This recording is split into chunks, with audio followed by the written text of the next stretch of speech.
Little Boy Chapter 1. Once when I was 6 years old I saw a magnificent picture in a book, called True Stories from Nature, about the primeval forest.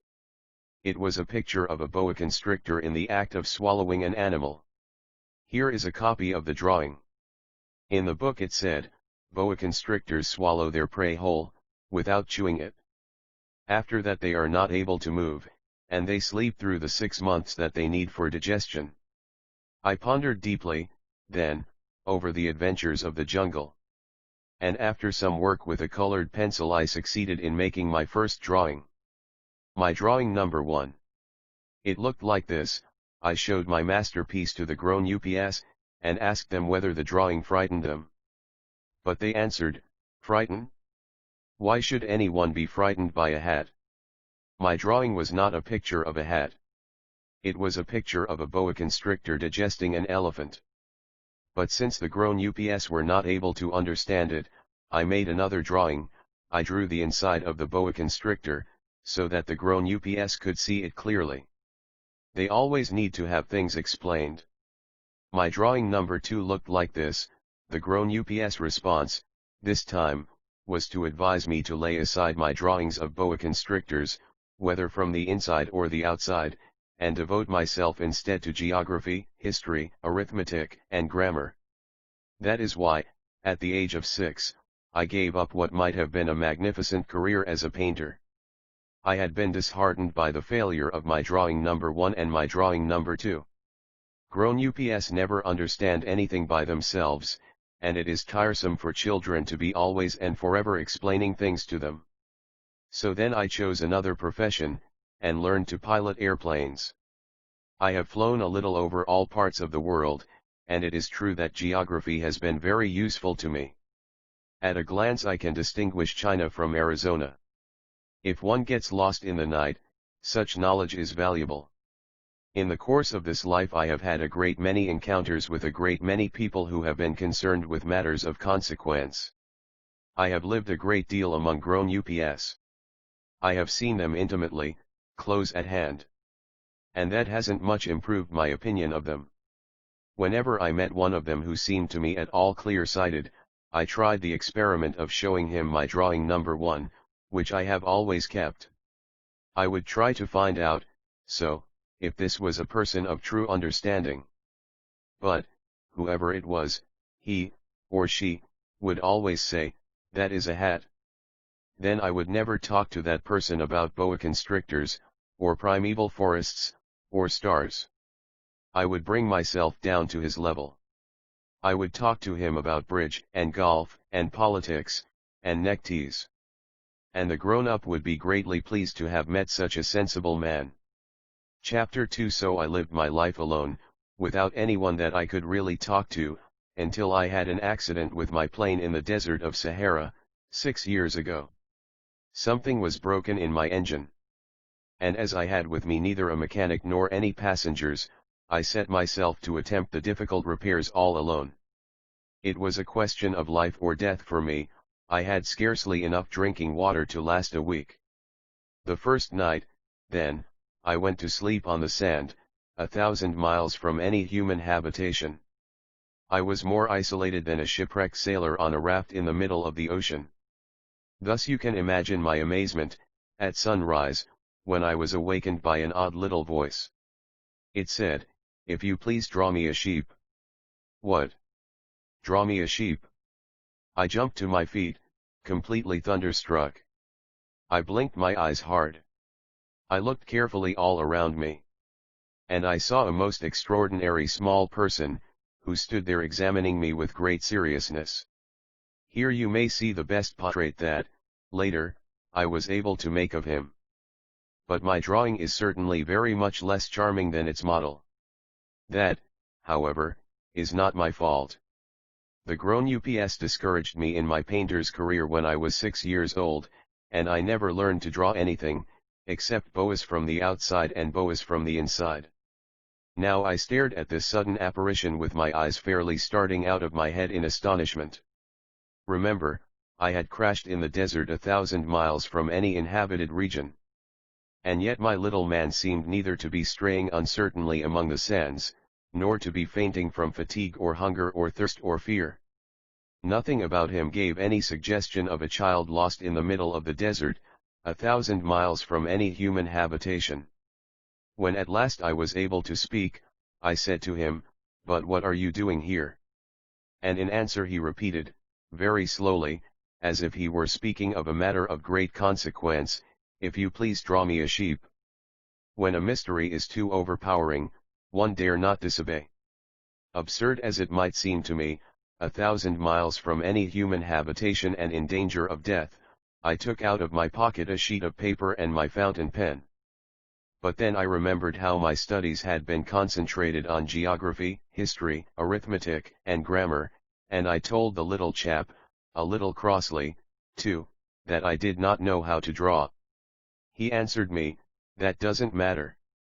Draw me a sheep." But I had never drawn a sheep. So I drew for him one of the two pictures I had drawn so often. It was that of the boa constrictor from the outside. And I was astounded to hear the little fellow greet it with, "No, no, no. I do not want an elephant inside a boa constrictor. A boa constrictor is a very dangerous creature, and an elephant is very cumbersome. Where I live, everything is very small. What I need is a sheep. Draw me a sheep." So then I made a drawing. He looked at it carefully, then he said, "No. This sheep is already very sickly. Make me another." So I made another drawing. My friend smiled gently and indulgently. "You see yourself," he said, "that this is not a sheep. This is a ram. It has horns." So then I did my drawing over once more. But it was rejected too, just like the others. "This one is too old. I want a sheep that will live a long time." By this time my patience was exhausted, because I was in a hurry to start taking my engine apart. So I tossed off this drawing. And I threw out an explanation with it. "This is only his box. The sheep you asked for is inside." I was very surprised to see a light break over the face of my young judge. "That is exactly the way I wanted it. Do you think that this sheep will have to have a great deal of grass?" "Why?" "Because where I live everything is very small." "There will surely be enough grass for him," I said. "It is a very small sheep that I have given you." He bent his head over the drawing, "Not so small that look. He has gone to sleep." And that is how I made the acquaintance of the little prince. Chapter 3. It took me a long time to learn where he came from. The little prince, who asked me so many questions, never seemed to hear the ones I asked him. It was from words dropped by chance that, little by little, everything was revealed to me. The first time he saw my airplane, for instance, "I shall not draw my airplane, that would be much too complicated for me," he asked me, "What is that object?" "That is not an object. It flies." "It is an airplane." "It is my airplane." And I was proud to have him learn that I could fly. He cried out, then, "What? You dropped down from the sky?" "Yes," I answered, modestly. "Oh. That is funny." And the little prince broke into a lovely peal of laughter, which irritated me very much. I like my misfortunes to be taken seriously. Then he added, "So you, too, come from the sky? Which is your planet?" At that moment I caught a gleam of light in the impenetrable mystery of his presence, and I demanded, abruptly, "Do you come from another planet?" But he did not reply. He tossed his head gently, without taking his eyes from my plane. "It is true that on that you can't have come from very far away." And he sank into a reverie, which lasted a long time. Then, taking my sheep out of his pocket, he buried himself in the contemplation of his treasure. You can imagine how my curiosity was aroused by this half-confidence about the other planets. I made a great effort, therefore, to find out more on this subject. "My little man, where do you come from? What is this where I live, of which you speak? Where do you want to take your sheep?" After a reflective silence he answered, the thing that is so good about the box you have given me is that at night he can use it as his house. That is so. And if you are good I will give you a string, too, so that you can tie him during the day, and a post to tie him to. But the little prince seemed shocked by this offer. Tie him? What a queer idea. But if you don't tie him, I said, he will wander off somewhere, and get lost. My friend broke into another peal of laughter. But where do you think he would go? Anywhere. Straight ahead of him. Then the little prince said, earnestly, that doesn't matter. Where I live, everything is so small. And, with perhaps a hint of sadness, he added, straight ahead of him, nobody can go very far. Chapter 4 I had thus learned a second fact of great importance. This was that the planet the little prince came from was scarcely any larger than a house. But that did not really surprise me much. I knew very well that in addition to the great planets such as the Earth, Jupiter, Mars, Venus to which we have given names, there are also hundreds of others, some of which are so small that one has a hard time seeing them through the telescope. When an astronomer discovers one of these he does not give it a name, but only a number. He might call it, for example, asteroid 325. I have serious reason to believe that the planet from which the little prince came is the asteroid known as B612. This asteroid has only once been seen through the telescope. That was by a Turkish astronomer, in 1909. On making his discovery, the astronomer had presented it to the International Astronomical Congress, in a great demonstration. But he was in Turkish costume, and so nobody would believe what he said. Grown ups are like that. Fortunately, however, for the reputation of asteroid B612, a Turkish dictator made a law that his subjects, under pain of death, should change to European costume. So in 1920 the astronomer gave his demonstration all over again, dressed with impressive style and elegance. And this time everybody accepted his report. If I have told you these details about the asteroid, and made a note of its number for you, it is on account of the grown ups and their ways. When you tell them that you have made a new friend, they never ask you any questions about essential matters. They never say to you, what does his voice sound like? What games does he love best? Does he collect butterflies? Instead, they demand, how old is he? How many brothers has he? How much does he weigh? How much money does his father make? Only from these figures do they think they have learned anything about him. If you were to say to the grown ups, I saw a beautiful house made of rosy brick, with geraniums in the windows and doves on the roof, they would not be able to get any idea of that house at all.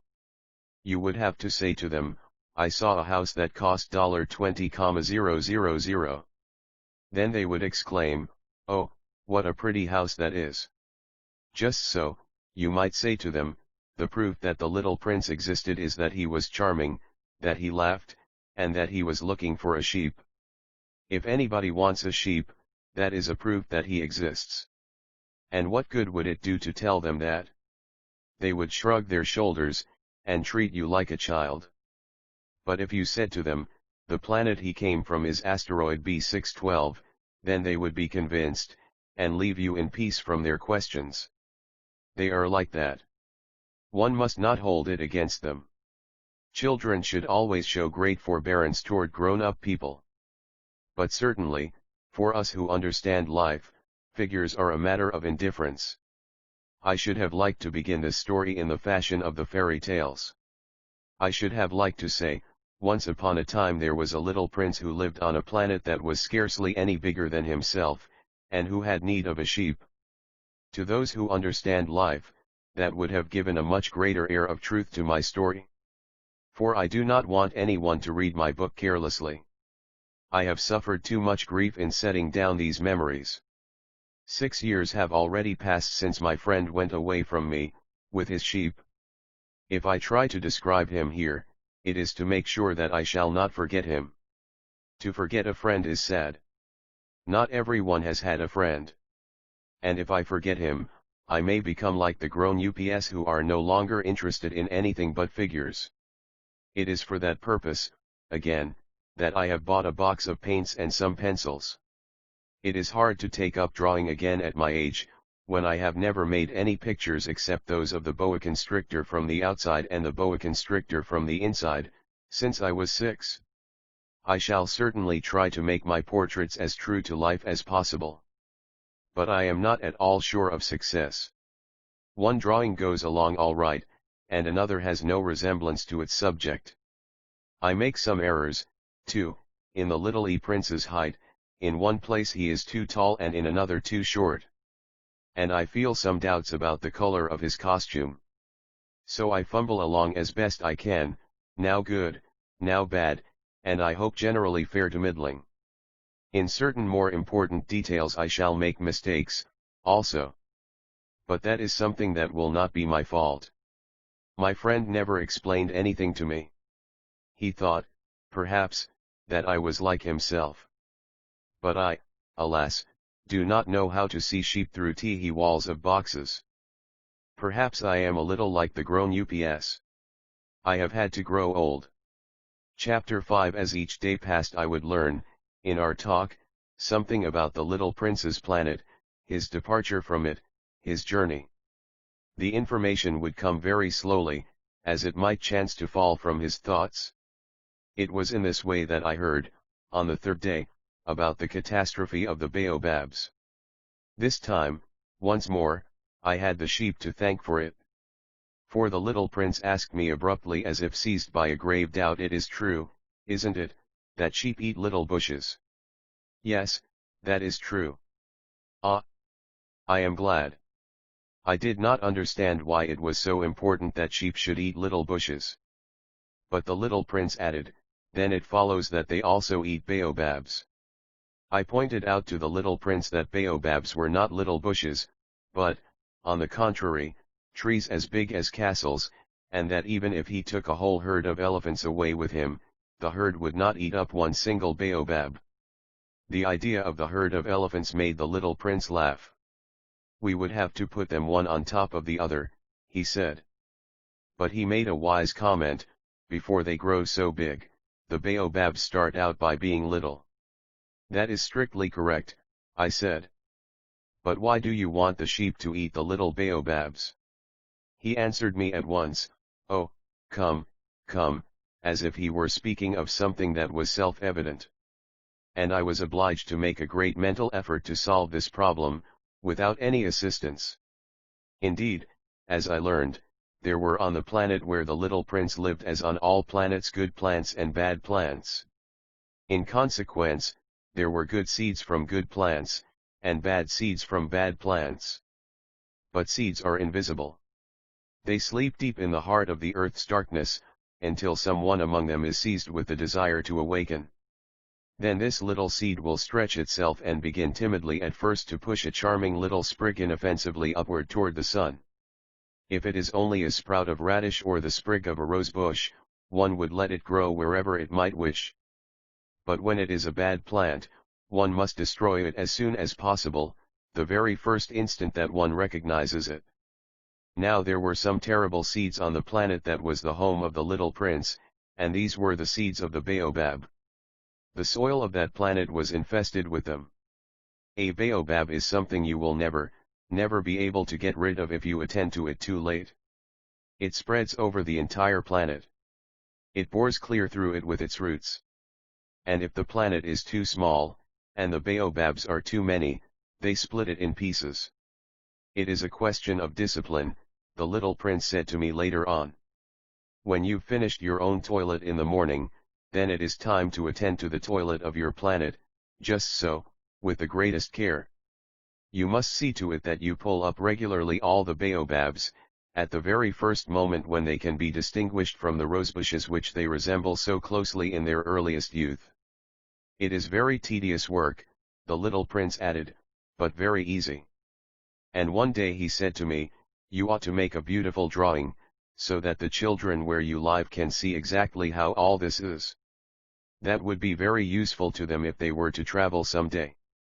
Sometimes,' he added, there is no harm in putting off a piece of work until another day. But when it is a matter of baobabs, that always means a catastrophe. I knew a planet that was inhabited by a lazy man. He neglected 3 little bushes. So, as the little prince described it to me, I have made a drawing of that planet. I do not much like to take the tone of a moralist. But the danger of the baobabs is so little understood, and such considerable risks would be run by anyone who might get lost on an asteroid, that for once I am breaking through my reserve. Children, I say plainly, watch out for the baobabs. My friends, like myself, have been skirting this danger for a long time, without ever knowing it, and so it is for them that I have worked so hard over this drawing. The lesson which I pass on by this means is worth all the trouble it has cost me. Perhaps you will ask me, why are there no other drawing in this book as magnificent and impressive as this drawing of the baobabs? The reply is simple. I have tried. But with the others I have not been successful. When I made the drawing of the baobabs I was carried beyond myself by the inspiring force of urgent necessity. Chapter 60, Little Prince. Bit by bit I came to understand the secrets of your sad little life. For a long time you had found your only entertainment in the quiet pleasure of looking at the sunset. I learned that new detail on the morning of the 4th day. Hen, you said to me, I am very fond of sunsets. Come, let us go look at a sunset now. But we must wait, I said. Wait? For what? For the sunset. We must wait until it is time. At first you seemed to be very much surprised. And then you laughed to yourself. You said to me, I am always thinking that I am at home. Just so. Everybody knows that when it is noon in the United States the sun is setting over France. If you could fly to France in 1 minute, you could go straight into the sunset, right from noon. Unfortunately, France is too far away for that. But on your tiny planet, my little prince, all you need do is move your chair a few steps. You can see the day end and the twilight falling whenever you like. One day, you said to me, I saw the sunset 44 times. And a little later you added, you know one loves the sunset, when one is so sad. Were you so sad, then? I asked, on the day of the 44 sunsets. But the little prince made no reply. Chapter 7. On the 5th day again, as always, it was thanks to the sheep the secret of the little prince's life was revealed to me. Abruptly, without anything to lead up to it, and as if the question had been born of long and silent meditation on his problem, he demanded, a sheep, if it eats little bushes, does it eat flowers, too? A sheep, I answered, eats anything it finds in its reach. Even flowers that have thorns. Yes, even flowers that have thorns. Then the thorns, what use are they? I did not know. At that moment I was very busy trying to unscrew a bolt that had got stuck in my engine. I was very much worried, for it was becoming clear to me that the breakdown of my plane was extremely serious. And I had so little drinking water left that I had to fear for the worst. The thorns, what use are they? The little prince never let go of a question, once he had asked it. As for me, I was upset over that bolt. And I answered with the first thing that came into my head, the thorns are of no use at all. Flowers have thorns just for spite. Oh! There was a moment of complete silence. Then the little prince flashed back at me, with a kind of resentfulness, I don't believe you. Flowers are weak creatures. They are naive. They reassure themselves as best they can. They believe that their thorns are terrible weapons. I did not answer. At that instant I was saying to myself, if this bolt still won't turn, I am going to knock it out with the hammer. Again the little prince disturbed my thoughts. And you actually believe that the flowers— oh, no. I cried. No, no, no. I don't believe anything. I answered you with the first thing that came into my head. Don't you see I am very busy with matters of consequence? He stared at me, thunderstruck.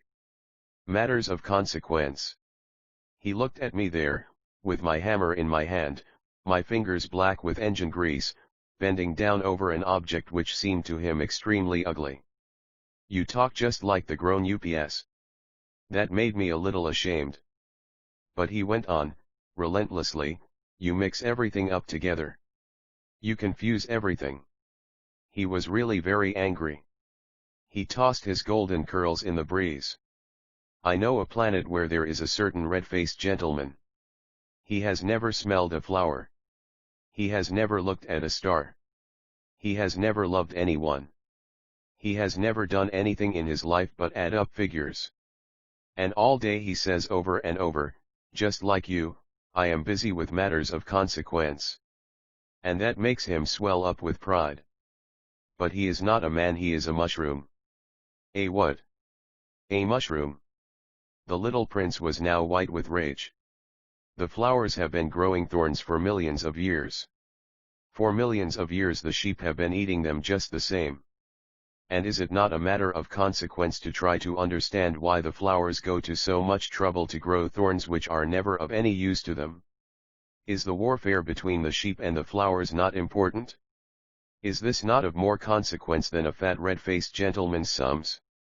And if I know myself one flower which is unique in the world, which grows nowhere but on my planet, but which one little sheep can destroy in a single bite some morning, without even noticing what he is doing, you think that is not important?"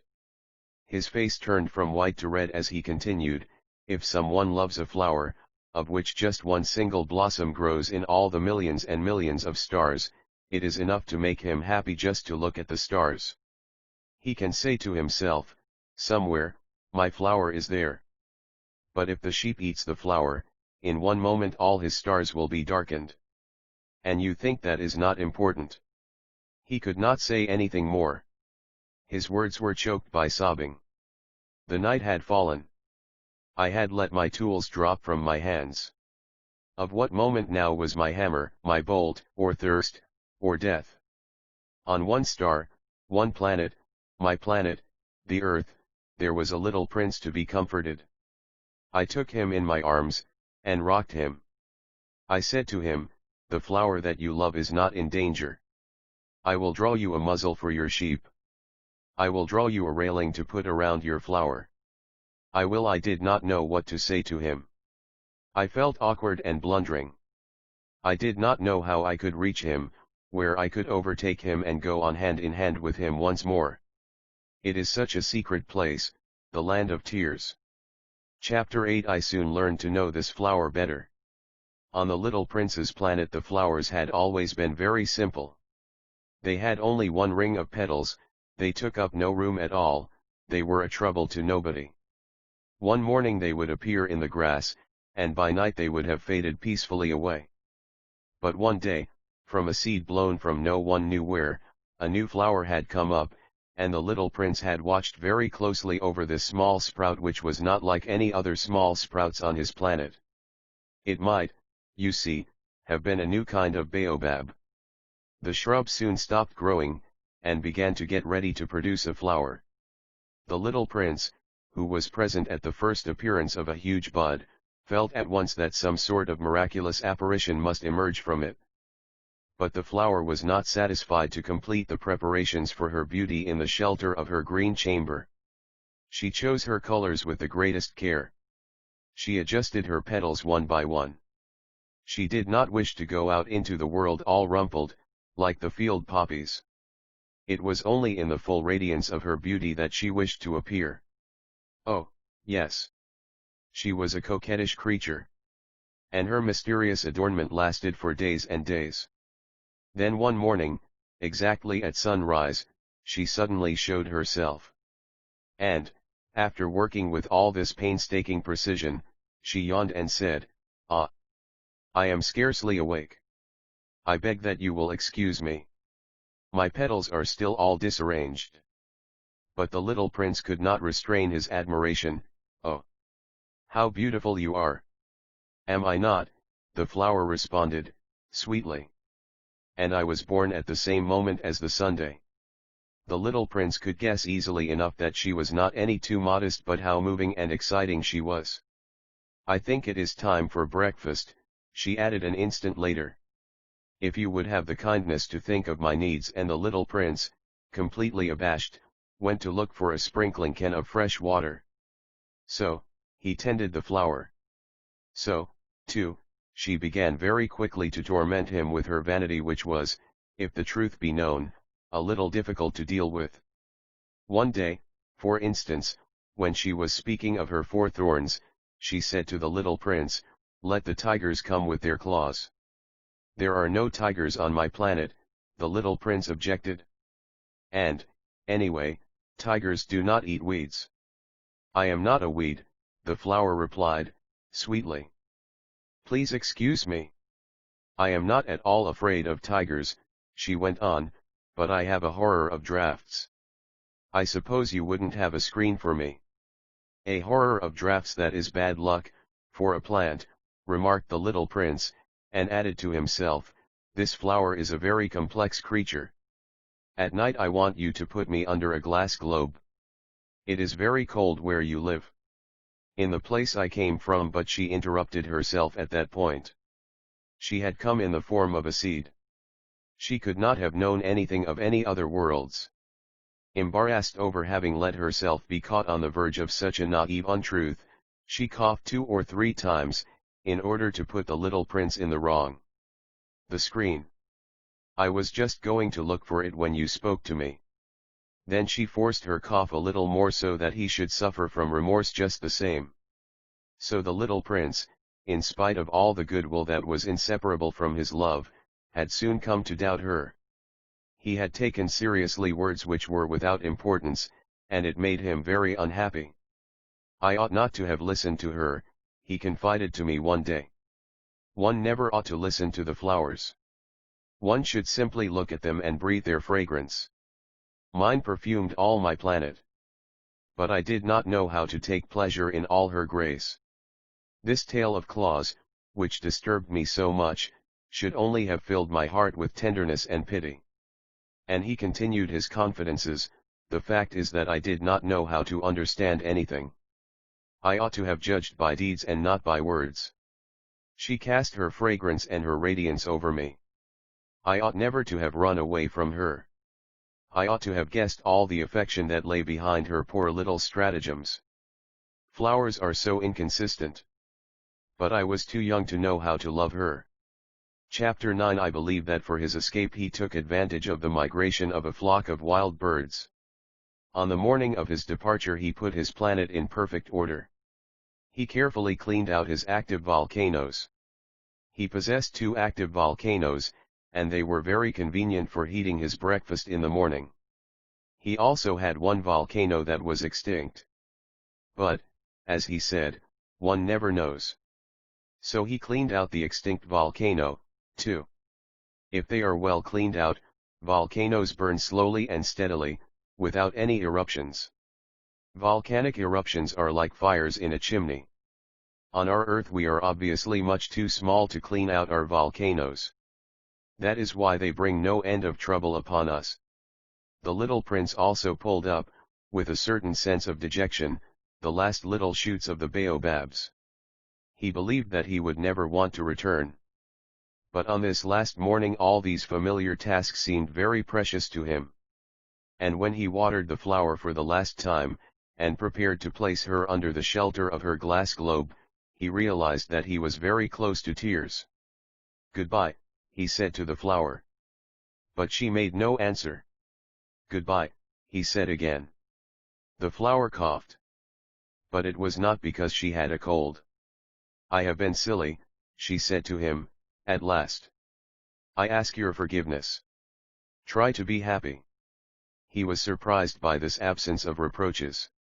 He stood there all bewildered, the glass globe held arrested in mid-air. He did not understand this quiet sweetness. "Of course I love you," the flower said to him. "It is my fault that you have not known it all the while. That is of no importance. But you have been just as foolish as I try to be happy. Let the glass globe be. I don't want it any more. But the wind, my cold is not so bad as all that, the cool night air will do me good. I am a flower. But the animals, well, I must endure the presence of 2 or 3 caterpillars if I wish to become acquainted with the butterflies. It seems that they are very beautiful. And if not the butterflies and the caterpillars, who will call upon me? You will be far away. As for the large animals, I am not at all afraid of any of them. I have my claws. And, naively, she showed her 4 thorns. Then she added, don't linger like this. You have decided to go away. Now go. For she did not want him to see her crying. She was such a proud flower. Chapter 10. He found himself in the neighborhood of the asteroids 325, 326, 327, 328, 329, and 330. He began, therefore, by visiting them, in order to add to his knowledge. The first of them was inhabited by a king. Clad in royal purple and ermine, he was seated upon a throne which was at the same time both simple and majestic. Ah! Here is a subject, exclaimed the king, when he saw the little prince coming. And the little prince asked himself, how could he recognize me when he had never seen me before? He did not know how the world is simplified for kings. To them, all men are subjects. Approach, so that I may see you better, said the king, who felt consumingly proud of being at last a king over somebody. The little prince looked everywhere to find a place to sit down, but the entire planet was crammed and obstructed by the king's magnificent ermine robe. So he remained standing upright, and, since he was tired, he yawned. It is contrary to etiquette to yawn in the presence of a king, the monarch said to him. I forbid you to do so. I can't help it. I can't stop myself, replied the little prince, thoroughly embarrassed. I have come on a long journey, and I have had no sleep. Ah, then, the king said. I order you to yawn. It is years since I have seen anyone yawning. Yawns, to me, are objects of curiosity. Come, now. Yawn again. It is an order. That frightens me. I cannot, any more. Murmured the little prince, now completely abashed. Hum. Hum, replied the king. Then I order you sometimes to yawn and sometimes to. He sputtered a little, and seemed vexed. For what the king fundamentally insisted upon was that his authority should be respected. He tolerated no disobedience. He was an absolute monarch.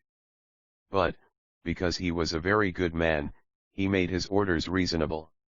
If I ordered a general, he would say, by way of example, if I ordered a general to change himself into a sea-bird, and if the general did not obey me, that would not be the fault of the general. It would be my fault. May I sit down? Came now a timid inquiry from the little prince. I order you to do so, the king answered him, and majestically gathered in a fold of his ermine mantle. But the little prince was wondering. The planet was tiny.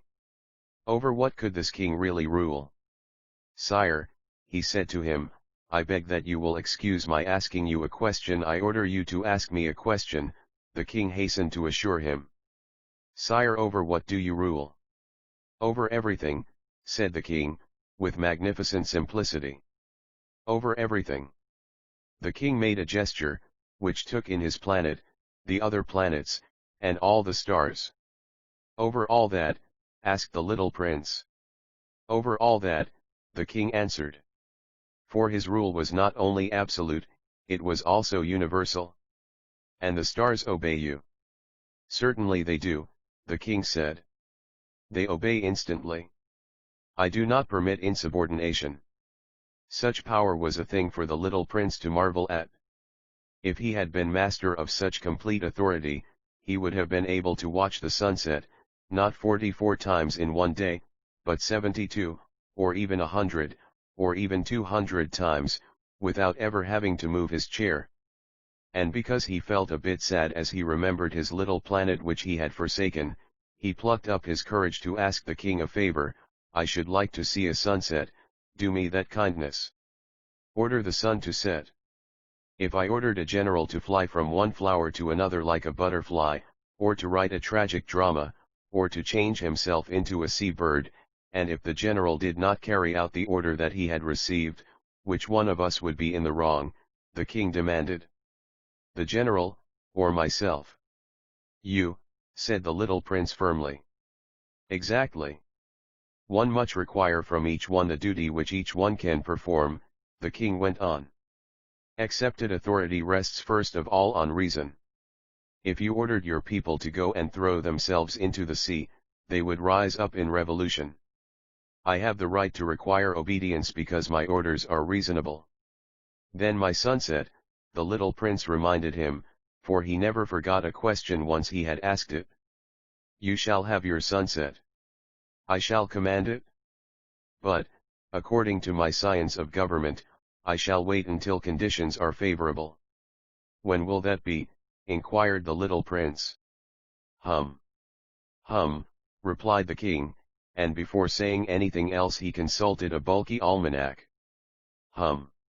Hum. That will be about that will be this evening about 20 minutes to 8. And you will see how well I am obeyed. The little prince yawned.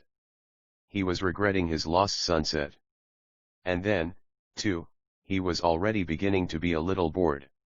I have nothing more to do here, he said to the king. So I shall set out on my way again. Do not go, said the king, who was very proud of having a subject. Do not go. I will make you a minister. Minister of what? Minister of justice. But there is nobody here to judge. We do not know that, the king said to him. I have not yet made a complete tour of my kingdom. I am very old. There is no room here for a carriage. And it tires me to walk. Oh, but I have looked already, said the little prince, turning around to give one more glance to the other side of the planet. On that side, as on this, there was nobody at all. Then you shall judge yourself, the king answered. That is the most difficult thing of all. It is much more difficult to judge oneself than to judge others. If you succeed in judging yourself rightly, then you are indeed a man of true wisdom. Yes, said the little prince, but I can judge myself anywhere. I do not need to live on this planet. Hum. Hum, said the king. I have good reason to believe that somewhere on my planet there is an old rat. I hear him at night. You can judge this old rat. From time to time you will condemn him to death. Thus his life will depend on your justice. But you will pardon him on each occasion, for he must be treated thriftily. He is the only one we have. I, replied the little prince, do not like to condemn anyone to death. And now I think I will go on my way. No, said the king. But the little prince, having now completed his preparations for departure, had no wish to grieve the old monarch. If your majesty wishes to be promptly obeyed, he said, he should be able to give me a reasonable order. He should be able, for example, to order me to be gone by the end of 1 minute. It seems to me that conditions are favorable. As the king made no answer, the little prince hesitated a moment. Then, with a sigh, he took his leave. I made you my ambassador, the king called out, hastily. He had a magnificent air of authority. The grown-ups are very strange, the little prince said to himself, as he continued on his journey. Chapter 11. The second planet was inhabited by a conceited man. Ah! Ah! I am about to receive a visit from an admirer, he exclaimed from afar, when he first saw the little prince coming. For, to conceited men, all other men are admirers. Good morning, said the little prince. That is a queer hat you are wearing. It is a hat for salutes, the conceited man replied. It is to raise in salute when people acclaim me. Unfortunately, nobody at all ever passes this way. Yes, said the little prince, who did not understand what the conceited man was talking about. Clap your hands, one against the other, the conceited man now directed him. The little prince clapped his hands. The conceited man raised his hat in a modest salute. This is more entertaining than the visit to the king, the little prince said to himself. And he began again to clap his hands, one against the other. The conceited man again raised his hat in salute. After 5 minutes of this exercise the little prince grew tired of the game's monotony. And what should one do to make the hat come down, he asked. But the conceited man did not hear him. Conceited people never hear anything but praise. Do you really admire me very much? He demanded of the little prince. What does that mean, admire? To admire mean that you regard me as the handsomest, the best dressed, the richest, and the most intelligent man on this planet. But you are the only man on your planet. Do me this kindness. Admire me just the same. I admire you, said the little prince, shrugging his shoulders slightly, but what is there in that to interest you so much? And the little prince went away. The grown-ups are certainly very odd, he said to himself, as he continued on his journey. Chapter 12. The next planet was inhabited by a tippler. This was a very short visit, but it plunged the little prince into deep dejection. What are you doing there? He said to the tippler, whom he found settled down in silence before a collection of empty bottles and also a collection of full bottles. I am drinking, replied the tippler, with a lugubrious air. Why are you drinking? Demanded the little prince. So that I may forget, replied the tippler. Forget what? Inquired the little prince, who already was sorry for him. Forget that I am ashamed, the tippler confessed, hanging his head. Ashamed of what? Insisted the little prince, who wanted to help him. Ashamed of drinking. The tippler brought his speech to an end, and shut himself up in an impregnable silence. And the little prince went away, puzzled. The grown-ups are certainly very, very odd, he said to himself, as he continued on his journey. Chapter 13. The fourth planet belonged to a businessman. This man was so much occupied that he did not even raise his head at the little prince's arrival. Good morning, the little prince said to him. Your cigarette has gone out. 3 and 2 make 5. 5 and 7 make 12. 12 and 3 make 15. Good morning. 15 and 7 make 22. 22 and 6 make 28. I haven't time to light it again. 26 and 5 make 31. Phew. Then that makes 501,622,731. 500 million what? Asked the little prince. Are you still there? 501 million. I can't stop. I have so much to do. I am concerned with matters of consequence. I don't amuse myself with balderdash. 2 and 5 make 7. 501 million what? Repeated the little prince, who never in his life had let go of a question once he had asked it. The businessman raised his head. During the 54 years that I have inhabited this planet, I have been disturbed only 3 times. The first time was 22 years ago, when some giddy goose fell from goodness knows where. He made the most frightful noise that resounded all over the place, and I made 4 mistakes in my addition. The second time, 11 years ago, I was disturbed by an attack of rheumatism. I don't get enough exercise. I have no time for loafing. The third time, well, this is it. I was saying, then, 501 millions of what? The businessman suddenly realized that there was no hope of being left in peace until he answered this question. Millions of those little objects, he said, which one sometimes sees in the sky. Flies. Oh, no. Little glittering objects. Bees. Oh, no. Little golden objects that set lazy men to idle dreaming.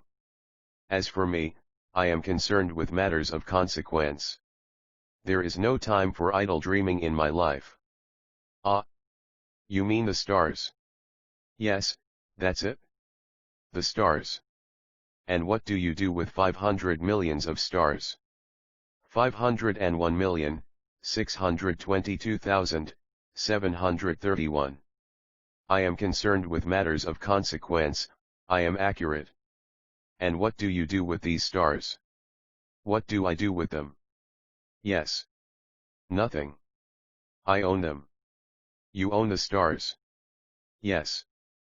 But I have already seen a king who kings do not own, they reign over. It is a very different matter. And what good does it do you to own the stars? It does me the good of making me rich. And what good does it do you to be rich? It makes it possible for me to buy more stars, if any are ever discovered. This man, the little prince said to himself, reasons a little like my poor tippler. Nevertheless, he still had some more questions. How is it possible for one to own the stars? To whom do they belong? The businessman retorted, peevishly. I don't know. To nobody. Then they belong to me, because I was the first person to think of it. Is that all that is necessary? Certainly. When you find a diamond that belongs to nobody, it is yours. When you discover an island that belongs to nobody, it is yours. When you get an idea before anyone else, you take out a patent on it, it is yours. So with me, I own the stars, because nobody else before me ever thought of owning them. Yes, that is true, said the little prince. And what do you do with them? I administer them, replied the businessman. I count them and recount them. It is difficult. But I am a man who is naturally interested in matters of consequence. The little prince was still not satisfied. If I owned a silk scarf, he said, I could put it around my neck and take it away with me. If I owned a flower, I could pluck that flower and take it away with me. But you cannot pluck the stars from heaven. No. But I can put them in the bank. Whatever does that mean? That means that I write the number of my stars on a little paper. And then I put this paper in a drawer and lock it with a key. And that is all. That is enough, said the businessman. It is entertaining, thought the little prince. It is rather poetic. But it is of no great consequence. On matters of consequence, the little prince had ideas which were very different from those of the grown-ups. I myself own a flower, he continued his conversation with the businessman, which I water every day. I own 3 volcanoes, which I clean out every week, for I also clean out the one that is extinct, one never knows. It is of some use to my volcanoes, and it is of some use to my flower, that I own them. But you are of no use to the stars. The businessman opened his mouth, but he found nothing to say in answer. And the little prince went away. The grown-ups are certainly altogether extraordinary, he said simply, talking to himself as he continued on his journey. Chapter 14. The 5th planet was very strange. It was the smallest of all. There was just enough room on it for a street lamp and a lamplighter. The little prince was not able to reach any explanation of the use of a street lamp and a lamplighter, somewhere in the heavens, on a planet which had no people, and not one house. But he said to himself, nevertheless, it may well be that this man is absurd. But he is not so absurd as the king, the conceited man, the businessman, and the tippler. For at least his work has some meaning. When he lights his street lamp, it is as if he brought one more star to life, or one flower. When he puts out his lamp, he sends the flower, or the star, to sleep. That is a beautiful occupation. And since it is beautiful, it is truly useful. When he arrived on the planet, he respectfully saluted the lamplighter. Good morning. Why have you just put out your lamp? Those are the orders, replied the lamplighter. Good morning. What are the orders? The orders are that I put out my lamp. Good evening. And he lighted his lamp again. But why have you just lighted it again? Those are the orders, replied the lamplighter. I do not understand, said the little prince. There is nothing to understand, said the lamplighter. Orders are orders. Good morning. And he put out his lamp. Then he mopped his forehead with a handkerchief decorated with red squares. I follow a terrible profession. In the old days it was reasonable. I put the lamp out in the morning, and in the evening I lighted it again. I had the rest of the day for relaxation and the rest of the night for sleep. And the orders have been changed since that time. The orders have not been changed, said the lamplighter. That is the tragedy. From year to year the planet has turned more rapidly and the orders have not been changed. Then what? Asked the little prince. Then the planet now makes a complete turn every minute, and I no longer have a single second for repose. Once every minute I have to light my lamp and put it out. That is very funny.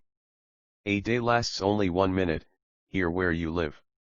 It is not funny at all, said the lamplighter. While we have been talking together a month has gone by. A month. Yes, a month. 30 minutes. 30 days. Good evening. And he lighted his lamp again.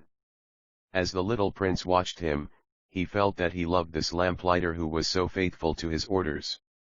He remembered the sunsets which he himself had gone to seek, in other days, merely by pulling up his chair, and he wanted to help his friend.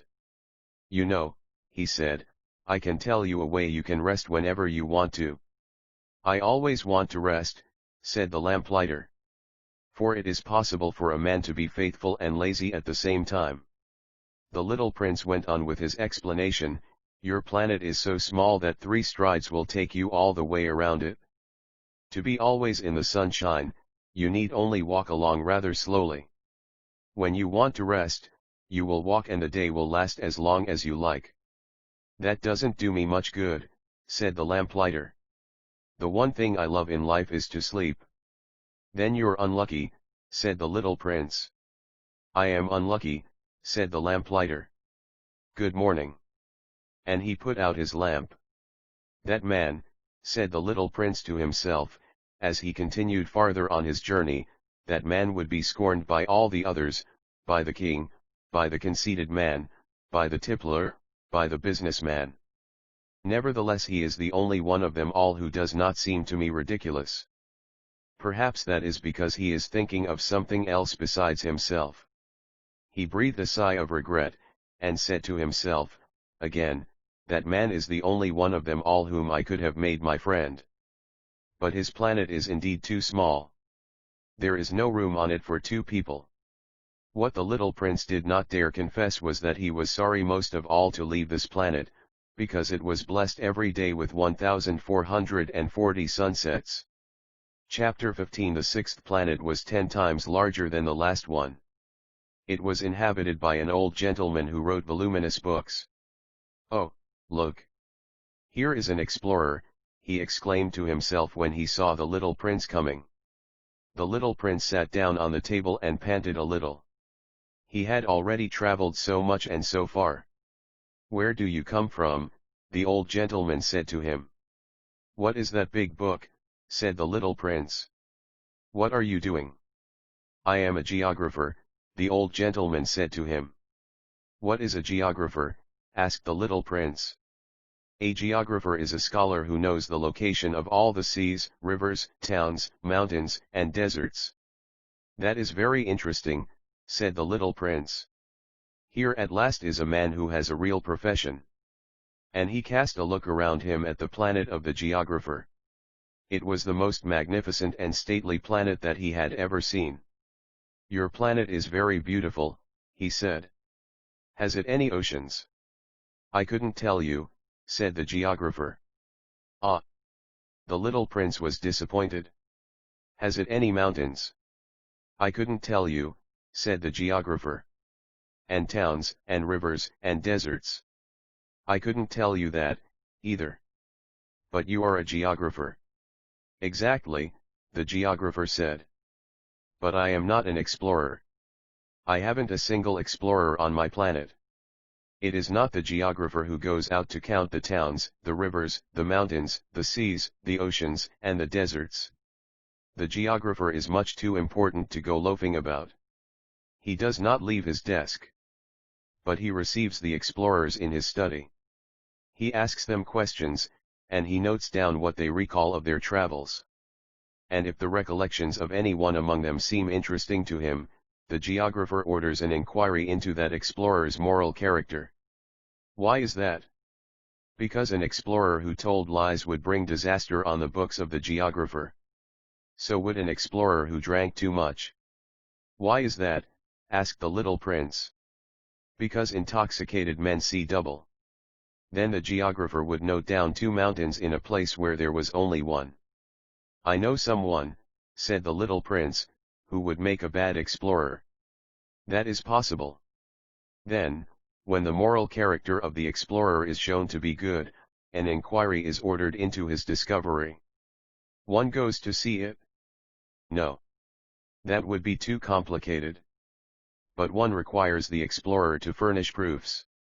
For example, if the discovery in question is that of a large mountain, one requires that large stones be brought back from it. The geographer was suddenly stirred to excitement. But you come from far away. You are an explorer. You shall describe your planet to me. And, having opened his big register, the geographer sharpened his pencil. The recitals of explorers are put down first in pencil. One waits until the explorer has furnished proofs, before putting them down in ink. Well, said the geographer expectantly. Oh, where I live, said the little prince, it is not very interesting. It is all so small. I have 3 volcanoes. 2 volcanoes are active and the other is extinct. But one never knows. One never knows, said the geographer. I have also a flower. We do not record flowers, said the geographer. Why is that? The flower is the most beautiful thing on my planet.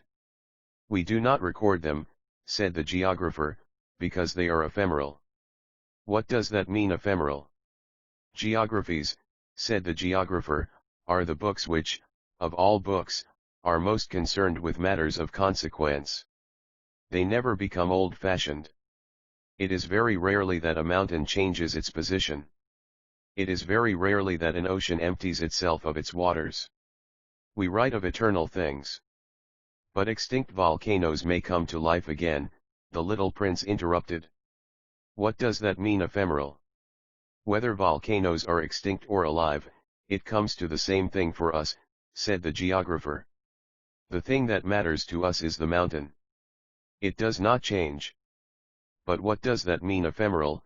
Repeated the little prince, who never in his life had let go of a question, once he had asked it.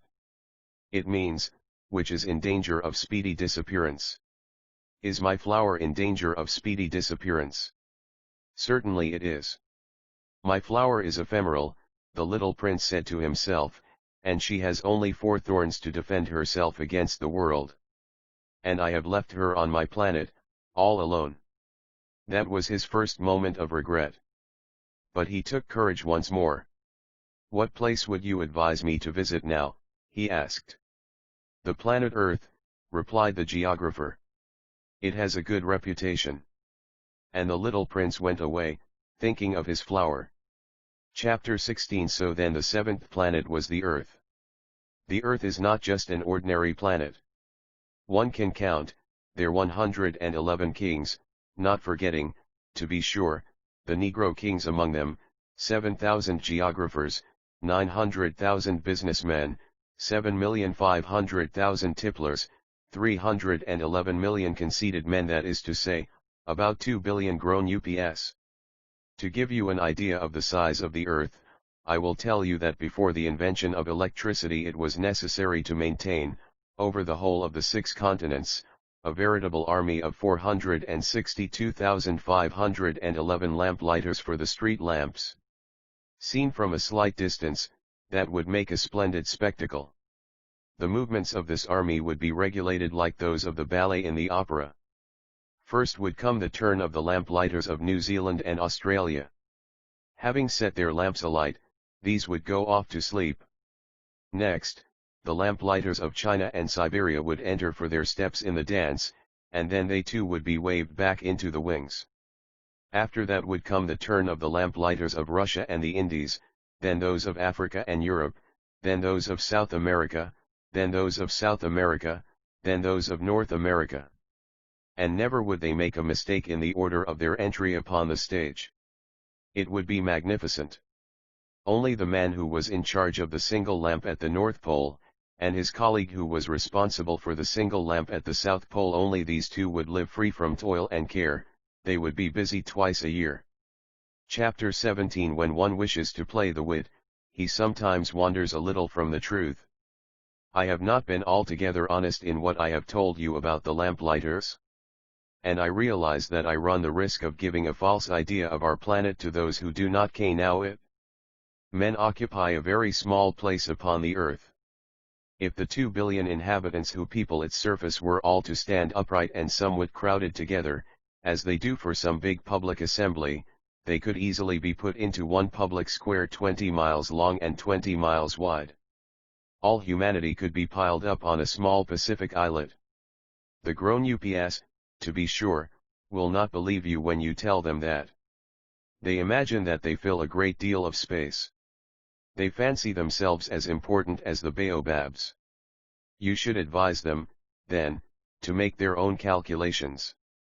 They adore figures, and that will please them.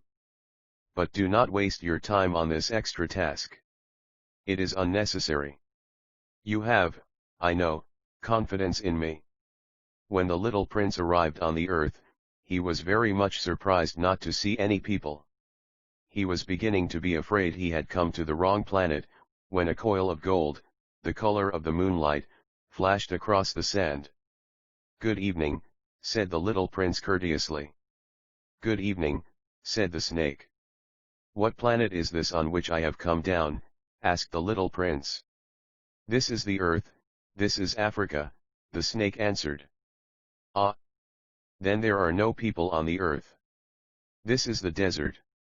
There are no people in the desert."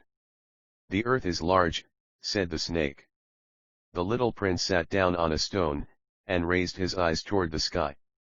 "I wonder," he said, "whether the stars are set alight in heaven so that one day each one of us may find his own again. Look at my planet. It is right there above us. But how far away it is."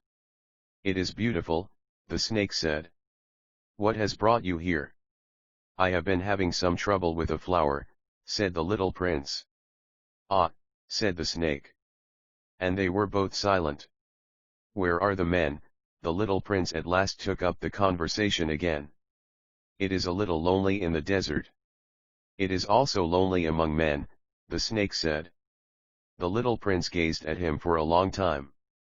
"You are a funny animal," he said at last. "You are no thicker than a finger." "But I am more powerful than the finger of a king," said the snake. The little prince smiled. "You are not very powerful. You haven't even any feet. You cannot even travel." "I can carry you farther than any ship could take you," said the snake. He twined himself around the little prince's ankle, like a golden bracelet.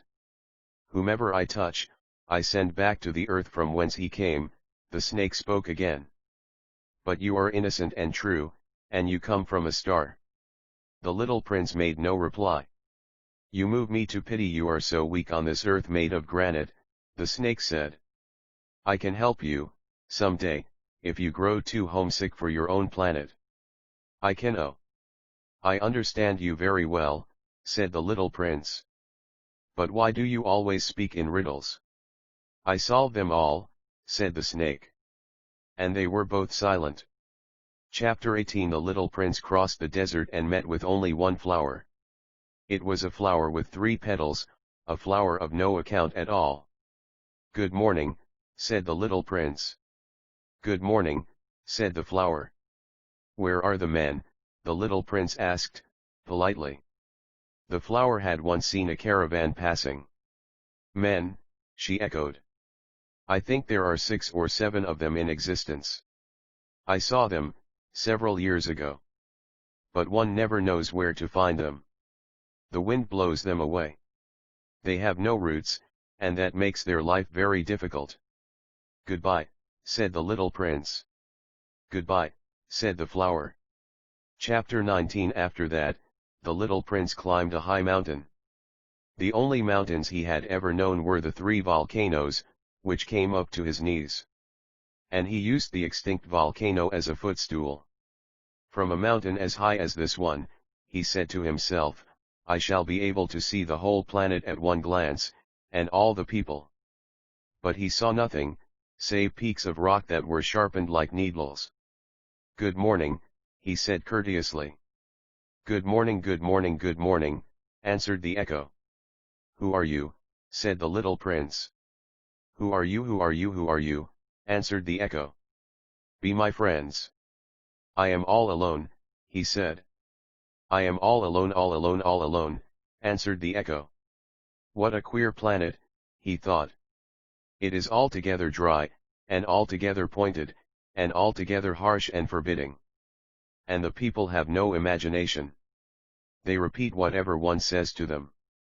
On my planet I had a flower, she always was the first to speak. Chapter 20. But it happened that after walking for a long time through sand, and rocks, and snow, the little prince at last came upon a road. And all roads lead to the abodes of men. Good morning, he said. He was standing before a garden, all abloom with roses. Good morning, said the roses. The little prince gazed at them. They all looked like his flower. Who are you?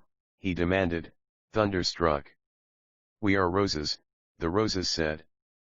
And he was overcome with sadness. His flower had told him that she was the only one of her kind in all the universe. And here were 5,000 of them, all alike, in one single garden. She would be very much annoyed, he said to himself, if she should see that. She would cough most dreadfully, and she would pretend that she was dying, to avoid being laughed at. And I should be obliged to pretend that I was nursing her back to life, for if I did not do that, to humble myself also, she would really allow herself to die. Then he went on with his reflections. I thought that I was rich, with a flower that was unique in all the world, and all I had was a common rose. A common rose, and 3 volcanoes that come up to my knees, and one of them perhaps extinct forever. That doesn't make me a very great prince. And he lay down in the grass and cried. Chapter 21. It was then that the fox appeared. Good morning, said the fox. Good morning, the little prince responded politely, although when he turned around he saw nothing. I am right here, the voice said, under the apple tree. Who are you? Asked the little prince, and added, you are very pretty to look at. I am a fox, said the fox. Come and play with me, proposed the little prince. I am so unhappy. I cannot play with you, the fox said. I am not tamed. Ah! Please excuse me, said the little prince. But, after some thought, he added, what does that mean, tame? You do not live here, said the fox. What is it that you are looking for? I am looking for men, said the little prince. What does that mean, tame? Men, said the fox. They have guns, and they hunt. It is very disturbing. They also raise chickens. These are their only interests. Are you looking for chickens? No, said the little prince. I am looking for friends. What does that mean, tame? It is an act too often neglected, said the fox. It means to establish ties. To establish ties. Just that, said the fox. To me, you are still nothing more than a little boy who is just like 100,000 other little boys. And I have no need of you. And you, on your part, have no need of me. To you, I am nothing more than a fox like 100,000 other foxes. But if you tame me, then we shall need each other. To me, you will be unique in all the world. To you, I shall be unique in all the world. I am beginning to understand, said the little prince. There is a flower. I think that she has tamed me. It is possible, said the fox. On the earth one sees all sorts of things. Oh, but this is not on the earth, said the little prince. The fox seemed perplexed, and very curious. On another planet? Yes. Are there hunters on this planet? No. Ah, That is interesting. Are there chickens? No. Nothing is perfect, sighed the fox. But he came back to his idea. My life is very monotonous, the fox said. I hunt chickens, men hunt me. All the chickens are just alike, and all the men are just alike. And, in consequence, I am a little bored. But if you tame me, it will be as if the sun came to shine on my life. I shall know the sound of a step that will be different from all the others. Other steps send me hurrying back underneath the ground. Yours will call me, like music, out of my burrow. And then look, you see the grain fields down yonder? I do not eat bread. Wheat is of no use to me. The wheat fields have nothing to say to me. And that is sad. But you have hair that is the color of gold. Think how wonderful that will be when you have tamed me. The grain, which is also golden, will bring me back the thought of you. And I shall love to listen to the wind in the wheat. The fox gazed at the little prince, for a long time. Please tame me, he said. I want to, very much, the little prince replied. But I have not much time. I have friends to discover, and a great many things to understand. One only understands the things that one tames, said the fox. Men have no more time to understand anything. They buy things already made at the shops. But there is no shop anywhere where one can buy friendship, and so men have no friends anymore. If you want a friend, tame me. What must I do, to tame you? Asked the little prince. You must be very patient, replied the fox. First you will sit down at a little distance from me like that in the grass. I shall look at you out of the corner of my eye, and you will say nothing. Words are the source of misunderstandings. But you will sit a little closer to me, every day. The next day the little prince came back. It would have been better to come back at the same hour, said the fox. If, for example, you come at 4 o'clock in the afternoon, then at 3 o'clock I shall begin to be happy. I shall feel happier and happier as the hour advances. At 4 o'clock, I shall already be worrying and jumping about. I shall show you how happy I am. But if you come at just any time, I shall never know at what hour my heart is to be ready to greet you. One must observe the proper rites. What is a rite? Asked the little prince. Those also are actions too often neglected, said the fox. They are what make one day different from other days, 1 hour from other hours. There is a rite, for example, among my hunters. Every Thursday they dance with the village girls. So Thursday is a wonderful day for me. I can take a walk as far as the vineyards. But if the hunters danced at just any time, every day would be like every other day, and I should never have any vacation at all. So the little prince tamed the fox. And when the hour of his departure drew near, said the fox, I shall cry. It is your own fault, said the little prince. I never wished you any sort of harm, but you wanted me to tame you. Yes, that is so, said the fox. But now you are going to cry, said the little prince. Yes, that is so, said the fox. Then it has done you no good at all. It has done me good, said the fox, because of the color of the wheat fields. And then he added, go and look again at the roses. You will understand now that yours is unique in all the world. Then come back to say goodbye to me, and I will make you a present of a secret. The little prince went away, to look again at the roses. You are not at all like my rose, he said. As yet you are nothing. No one has tamed you, and you have tamed no one. You are like my fox when I first knew him. He was only a fox like 100,000 other foxes. But I have made him my friend, and now he is unique in all the world. And the roses were very much embarrassed. You are beautiful, but you are empty, he went on. One could not die for you. To be sure, an ordinary passerby would think that my rose looked just like you, the rose that belongs to me. but in herself alone she is more important than all the hundreds of you other roses, because it is she that I have watered, because it is she that I have put under the glass globe, because it is she that I have sheltered behind the screen, because it is for her that I have killed the caterpillars, except the 2 or 3 that we saved to become butterflies, because it is she that I have listened to, when she grumbled, or boasted, or even sometimes when she said nothing. Because she is my rose. And he went back to meet the fox. Goodbye, he said. Goodbye, said the fox. And now here is my secret, a very simple secret. It is only with the heart that one can see rightly. What is essential is invisible to the eye. What is essential is invisible to the eye, the little prince repeated, so that he would be sure to remember. It is the time you have wasted for your rose that makes your rose so important. It is the time I have wasted for my rose, said the little prince, so that he would be sure to remember. Men have forgotten this truth, said the fox. But you must not forget it. You become responsible, forever, for what you have tamed. You are responsible for your rose.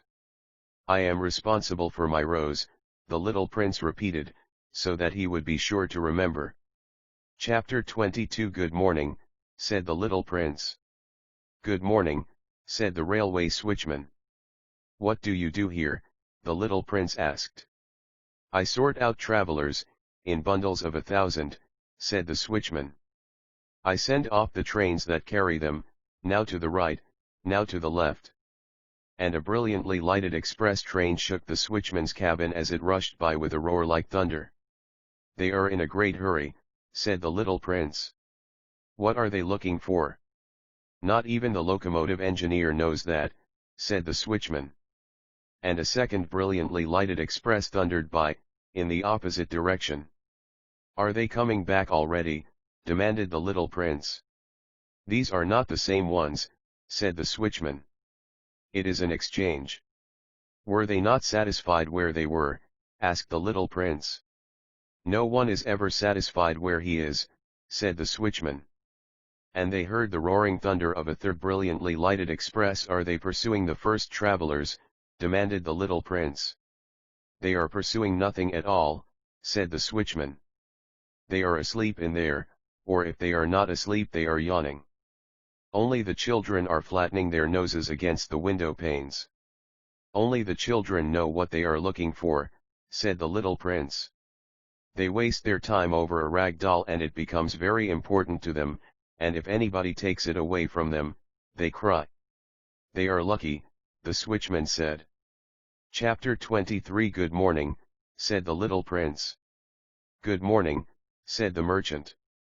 This was a merchant who sold pills that had been invented to quench thirst. You need only swallow 1 pill a week, and you would feel no need of anything to drink. Why are you selling those? Asked the little prince. Because they save a tremendous amount of time, said the merchant. Computations have been made by experts. With these pills, you save 53 minutes in every week. And what do I do with those 53 minutes? Anything you like. As for me, said the little prince to himself, if I had 53 minutes to spend as I liked, I should walk at my leisure toward a spring of fresh water. Chapter 24. It was now the 8th day since I had had my accident in the desert, and I had listened to the story of the merchant as I was drinking the last drop of my water supply. Ah, I said to the little prince, these memories of yours are very charming, but I have not yet succeeded in repairing my plane. I have nothing more to drink, and I, too, should be very happy if I could walk at my leisure toward a spring of fresh water. My friend the fox, the little prince said to me. My dear little man, this is no longer a matter that has anything to do with the fox. Why not? Because I am about to die of thirst. He did not follow my reasoning, and he answered me, it is a good thing to have had a friend, even if one is about to die.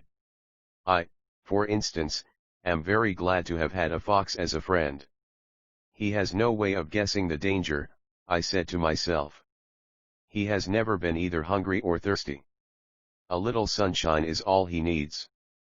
But he looked at me steadily, and replied to my thought, I am thirsty, too.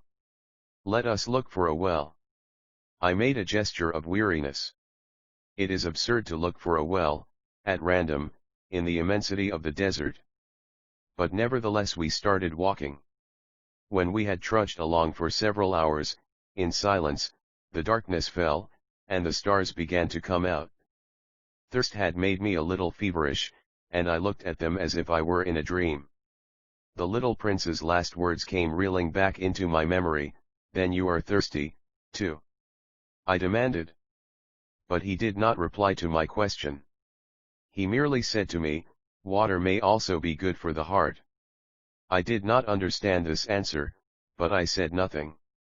I knew very well that it was impossible to cross-examine him. He was tired. He sat down. I sat down beside him. And, after a little silence, he spoke again, "The stars are beautiful, because of a flower that cannot be seen." I replied, "Yes, that is so." And, without saying anything more, I looked across the ridges of sand that were stretched out before us in the moonlight. "The desert is beautiful," the little prince added. And that was true. I have always loved the desert. One sits down on a desert sand dune, sees nothing, hears nothing. Yet through the silence something throbs, and gleams. "What makes the desert beautiful," said the little prince, "is that somewhere it hides a well." I was astonished by a sudden understanding of that mysterious radiation of the sands. When I was a little boy I lived in an old house, and legend told us that a treasure was buried there. To be sure, no one had ever known how to find it, perhaps no one had ever even looked for it. But it cast an enchantment over that house. My home was hiding a secret in the depths of its heart. "Yes," I said to the little prince. "The house, the stars, the desert, what gives them their beauty is something that is invisible." "I am glad," he said, "that you agree with my fox." As the little prince dropped off to sleep, I took him in my arms and set out walking once more. I felt deeply moved, and stirred. It seemed to me that I was carrying a very fragile treasure. It seemed to me, even, that there was nothing more fragile on all earth. In the moonlight I looked at his pale forehead, his closed eyes, his locks of hair that trembled in the wind, and I said to myself, "What I see here is nothing but a shell. What is most important is invisible." As his lips opened slightly with the suspicious of a half-smile, I said to myself, again, "What moves me so deeply, about this little prince who is sleeping here, is his loyalty to a flower, the image of a rose that shines through his whole being like the flame of a lamp, even when he is asleep." And I felt him to be more fragile still. I felt the need of protecting him, as if he himself were a flame that might be extinguished by a little puff of wind. And, as I walked on so, I found the well, at daybreak. Chapter 25 Men, said the little prince, set out on their way in express trains, but they do not know what they are looking for. Then they rush about, and get excited, and turn round and round. And he added, "It is not worth the trouble." The well that we had come to was not like the wells of the Sahara. The wells of the Sahara are mere holes dug in the sand. This one was like a well in a village. But there was no village here, and I thought I must be dreaming. "It is strange," I said to the little prince. "Everything is ready for use, the pulley, the bucket, the rope." He laughed, touched the rope, and set the pulley to working. And the pulley moaned, like an old weather vane which the wind has long since forgotten. "Do you hear?" said the little prince. "We have wakened the well, and it is singing." I did not want him to tire himself with the rope. "Leave it to me," I said. "It is too heavy for you." I hoisted the bucket slowly to the edge of the well and set it there, happy, tired as I was, over my achievement. The song of the pulley was still in my ears, and I could see the sunlight shimmer in the still trembling water. "I am thirsty for this water," said the little prince. "Give me some of it to drink." And I understood what he had been looking for. I raised the bucket to his lips. He drank, his eyes closed. It was as sweet as some special festival treat. This water was indeed a different thing from ordinary nourishment. Its sweetness was born of the walk under the stars, the song of the pulley, the effort of my arms. It was good for the heart, like a present. When I was a little boy, the lights of the Christmas tree, the music of the midnight mass, the tenderness of smiling faces, used to make up, so, the radiance of the gifts I received.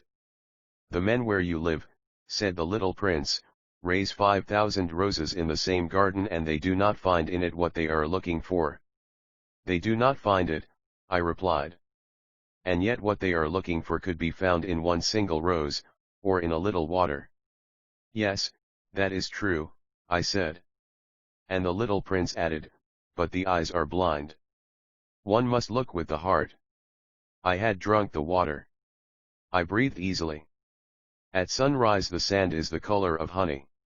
And that honey color was making me happy, too. What brought me, then, this sense of grief? You must keep your promise, said the little prince, softly, as he sat down beside me once more. What promise? You know, a muzzle for my sheep. I am responsible for this flower. I took my rough drafts of drawings out of my pocket. The little prince looked them over, and laughed as he said, your baobabs, they look a little like cabbages. Oh! I had been so proud of my baobabs. Your fox's ears look a little like horns, and they are too long. And he laughed again. You are not fair, little prince, I said. I don't know how to draw anything except boa constrictors from the outside and boa constrictors from the inside.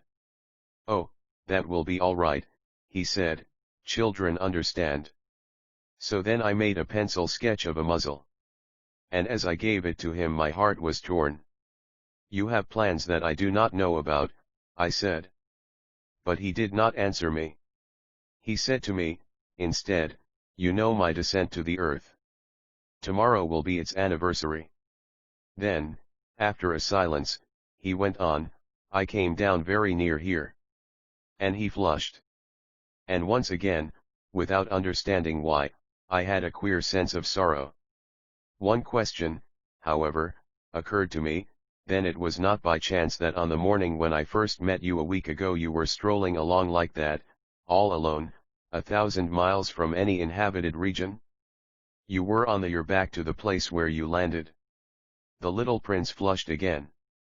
And I added, with some hesitancy, perhaps it was because of the anniversary.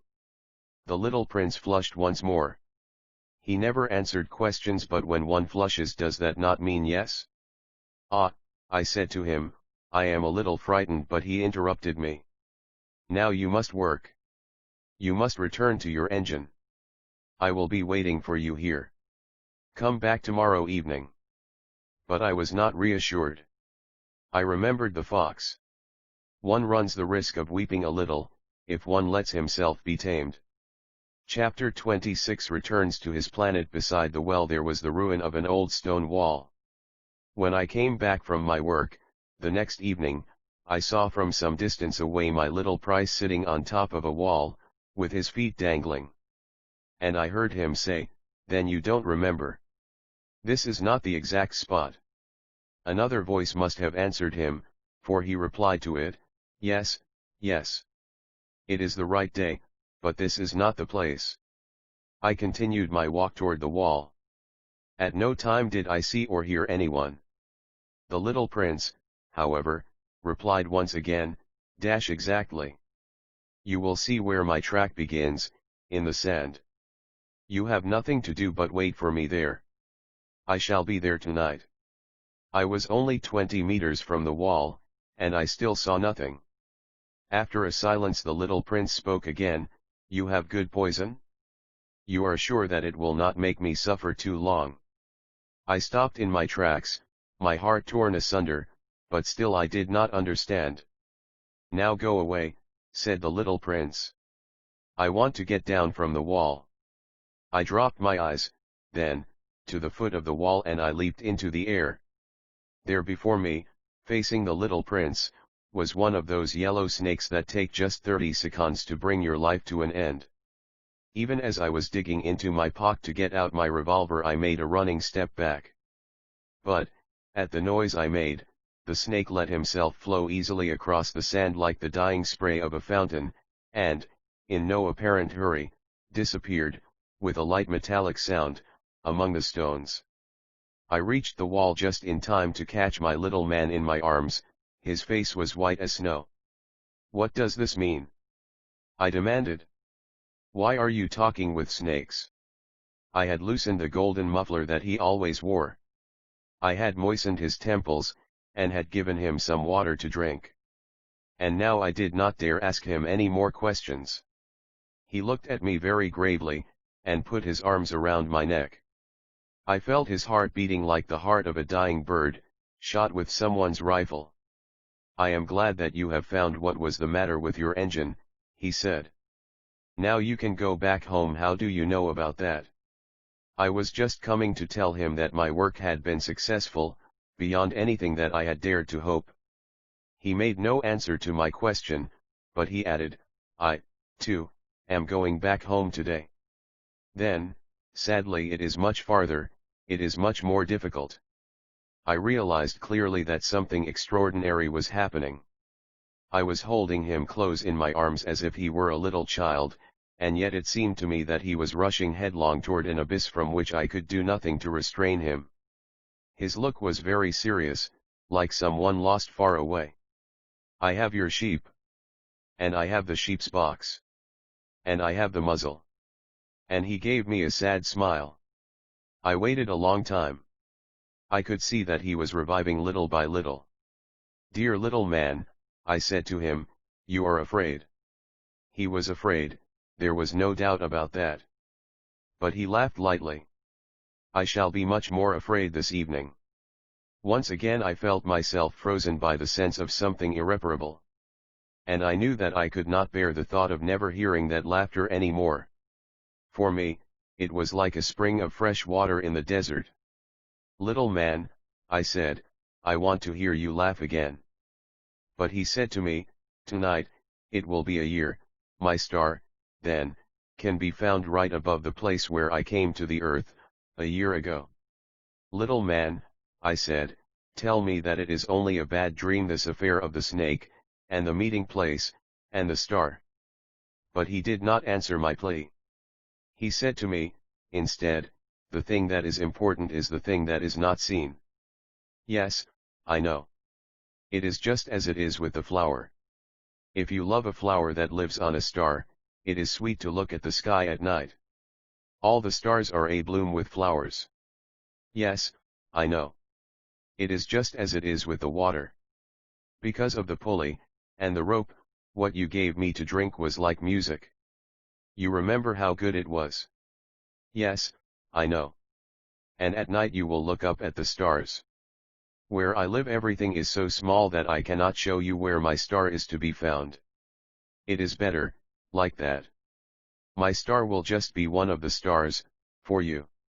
And so you will love to watch all the stars in the heavens, they will all be your friends. And, besides, I am going to make you a present." He laughed again. "Ah, little prince, dear little prince. I love to hear that laughter. That is my present. Just that. It will be as it was when we drank the water." "What are you trying to say?" "All men have the stars," he answered, "but they are not the same things for different people. For some, who are travelers, the stars are guides. For others they are no more than little lights in the sky. For others, who are scholars, they are problems. For my businessman they were wealth. But all these stars are silent. You alone will have the stars as no one else has them." "What are you trying to say?" "In one of the stars I shall be living. In one of them I shall be laughing. And so it will be as if all the stars were laughing. When you look at the sky at night, you will have stars that can laugh." And he laughed again. "And when your sorrow is comforted, time soothes all sorrows, you will be content that you have known me. You will always be my friend. You will want to laugh with me. And you will sometimes open your window, so, for that pleasure, and your friends will be properly astonished to see you laughing as you look up at the sky. Then you will say to them, yes, the stars always make me laugh. And they will think you are crazy. It will be a very shabby trick that I shall have played on you. And he laughed again. It will be as if, in place of the stars, I had given you a great number of little bells that knew how to laugh. And he laughed again. Then he quickly became serious. Tonight do not come, said the little prince. I shall not leave you, I said. I shall look as if I were suffering. I shall look a little as if I were dying. It is like that. Do not come to see that. It is not worth the trouble. I shall not leave you. But he was worried. I tell you it is also because of the snake. He must not bite you. Snakes, they are malicious creatures. This one might bite you just for fun. I shall not leave you. But a thought came to reassure him. It is true that they have no more poison for a second bite. That night I did not see him set out on his way. He got away from me without making a sound. When I succeeded in catching up with him, he was walking along with a quick and resolute step. He said to me merely, "Ah, you are there." And he took me by the hand. But he was still worrying. "It was wrong of you to come. You will suffer. I shall look as if I were dead, and that will not be true." I said nothing. "You understand, it is too far. I cannot carry this body with me. It is too heavy." I said nothing. "But it will be like an old abandoned shell. There is nothing sad about old shells." I said nothing. He was a little discouraged. But he made one more effort. "It will be very nice. I, too, shall look at the stars. All the stars will be wells with a rusty pulley. All the stars will pour out fresh water for me to drink." I said nothing. "That will be so amusing. You will have 500 million little bells, and I shall have 500 million springs of fresh water."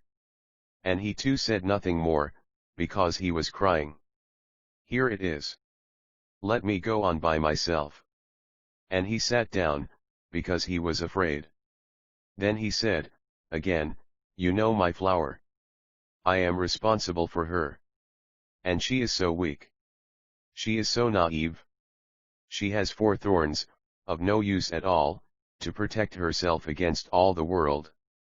I too sat down, because I was not able to stand up any longer. "There now, that is all." He still hesitated a little, then he got up. He took one step. I could not move.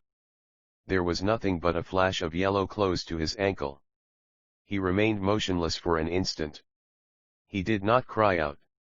He fell as gently as a tree falls. There was not even any sound, because of the sand. Chapter 27. And now 6 years have already gone by. I have never yet told this story. The companions who met me on my return were well content to see me alive. I was sad, but I told them, "I am tired." Now my sorrow is comforted a little. That is to say, not entirely. But I know that he did go back to his planet, because I did not find his body at daybreak. It was not such a heavy body, and at night I love to listen to the stars. It is like 500 million little bells. But there is one extraordinary thing: when I drew the muzzle for the little prince, I forgot to add the leather strap to it. He will never have been able to fasten it on his sheep. So now I keep wondering, what is happening on his planet? Perhaps the sheep has eaten the flower. At one time I say to myself, surely not.